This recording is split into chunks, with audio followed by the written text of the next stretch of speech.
Bay, tagal naman na order ko. Ay, ayun na. Hello, sir. Ito na po order nyo. Oh, ayan. Oh, ayan. Okay na po, 812. Hoy, teka, halika. Ay, sir, ano yan? Bakit dito ako kakain sa dahon ng saging? Paltan nyo to. Nasaan ba yung manager nyo? Tawagin nyo nga. Ay, sir, good day po. Ano pong problema dito? Yan kasing service crew nyo, ay dito ako papakainin sa dahon ng saging. Ay, sorry sir, mali yun na ibigay. Dahon ba yun ng saging? Mali, dito pala dapat. Yan. Sa plastic kayo kumain. Ababastos nyo ha, ano ba problema ha? Hindi ko kasi alam kung bakit dito nyo ako pinapakain sa mga to. Hindi mo alam sir? Tignan mo yon. Ha? O, diba, CCTV? Ikaw lang naman yung lagi naming nahuhuling nangunguha ng mga plato namin. Hiyang-hiya naman kami sa'yo, ang kapal na mukha mo. Naubos na yung mga plato namin dahil sa'yo. Hindi ko alam kung bakit ang hilig-hilig yung manguha ng mga kasangkapan ng mga fast food chain. Tapos magtatanong ka pa kung bakit diyan ka namin pinapakain. Swerte mo pa nga may kakainan ka eh. Kainin mo yan. Hoy, nak, gumising ka. Ma, bakit? May dadaan na karon ng patay mamaya. Pamahiin na dapat daw walang tulog, dapat gising kapag may dadaan na karon ng patay. Kasi baka daw isama ka nung namatay. Sige ka. Makakauwi ko lang. Antok na ako. Nag-duty ako kagabi. Papaniwala sa mga pamahiin na yan. Ang kulit ng batang to. Bahala ka. Pag yung patay pinuntahan ka dito at sinundo ka, sinasabi ko sa'yo, bahala ka sa buhay mo. Bahala siya sa buhay niyo. Wala akong paki sa mga pamahiin na yan. Papaniwala sa mga ganyan.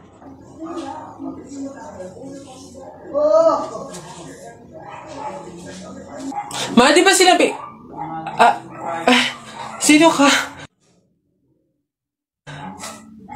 Ikaw yung patay dun sa kabilang kanto? Ay, ikaw yung karo ng patay na dumaan kanina. Gising ako nun. Oo, nung dumaan ka kanina. Joke lang yung kanina kung narinig mo. Joke lang yun. Gising ako nun. Ayoko! Joke lang yun! Ayoko! Gusto ka mabuhay, wag. Isa, mudawa, ruta.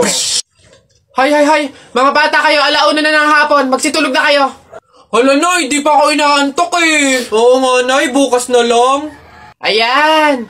Kaya hindi kayo mga nalaki, puro kayo laro eh. Matulog kayo doon. Sinasabi ko sa inyo kung ayaw nyo mabuntal. Ba yun? Babantayan ko kayo ha. Sinasabi ko sa inyo.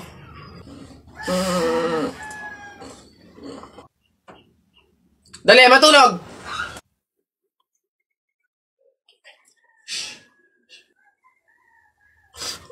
Ayun.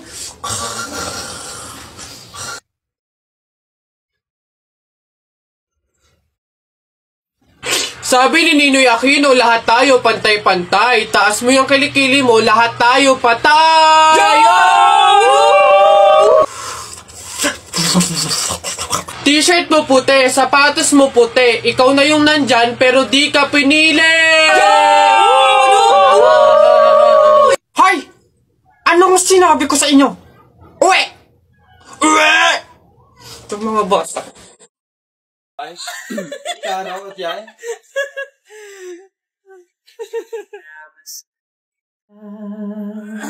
Nang di mo lang pinapangarap ko ikaw ay akin.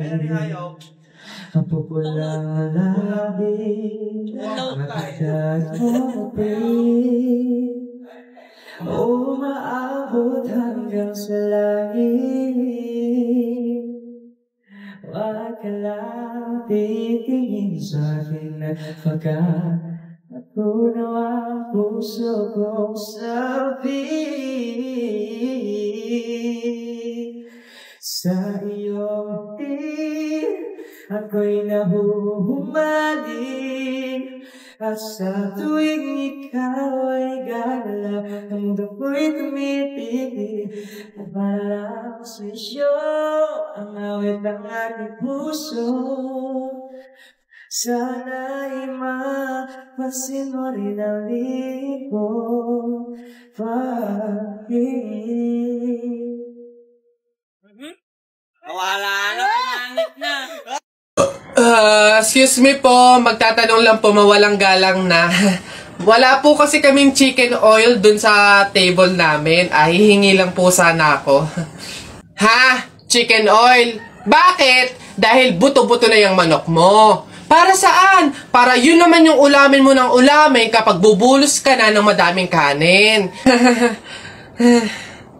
Alam ko na yung mga strategy yung ganyan. Kapag nga naman naubos yung manok na dapat tinipid nyo, ang pupunteryahin nyo naman yung chicken oil namin. Kasi nga naman masarap yung chicken oil namin, pwede nga namang ulamin yun. Dahilan para mapakinabangan nyo yung only rice.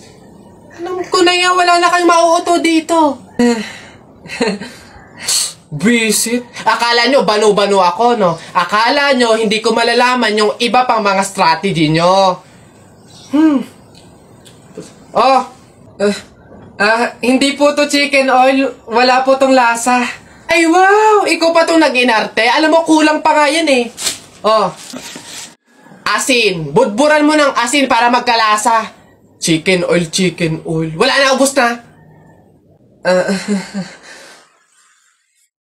Tao po. Tao po. Ano ba yan, Nay?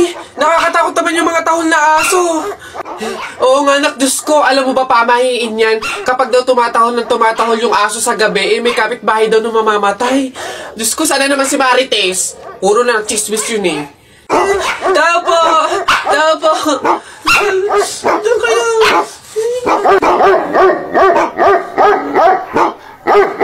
Aray! Ano yun? Visit kayong dalawang mag-ina kayo. Kaya tumatahol yung aso dahil andun ako sa labas. Ha? Puro kayo pamahiin. Tawag ko ng tawag, wala man lang sa inyong nagtangkang lumabas para sa akin. Ay, kuyoy lang. Puro kayo pamahiin. Nilapan ako ng aso't lahat. Aray, pagbibigay lang naman ako ng ulam sana eh. Ito, aray ko. Tahol kasi ng tahol yung aso, kala namin may mamamatay eh. Oo nga, mamamatay ako sa inyong dalawa. Aray ko yung rabies, yung kumakalat na. Tao po! Tao! Ano yun? Magkano po kaya yung pansit canton? 15. Ay, teka lang po atan. Yung ano po kaya, yung suka po, magkano? Suka. 10. Aray. Wait lang po ate. Nagtatanong pa lang po kasi inaabot nyo na agad. Yung ano na lang po, tanong ko lang po kung magkano yung presyo ng itlog. Shhh! Pa yan. Itlog. 8. Ay! Teka lang kasi! Kutik na iyan! Iba yung nabili sa nagtatanong lang. Nagtatanong lang ako, nasa harapan ko na agad. Tapos pag hindi binili, iirap-irap kayo. Mga tinderang to. Ay, pasensya na. Magkano to lahat? Pabalot.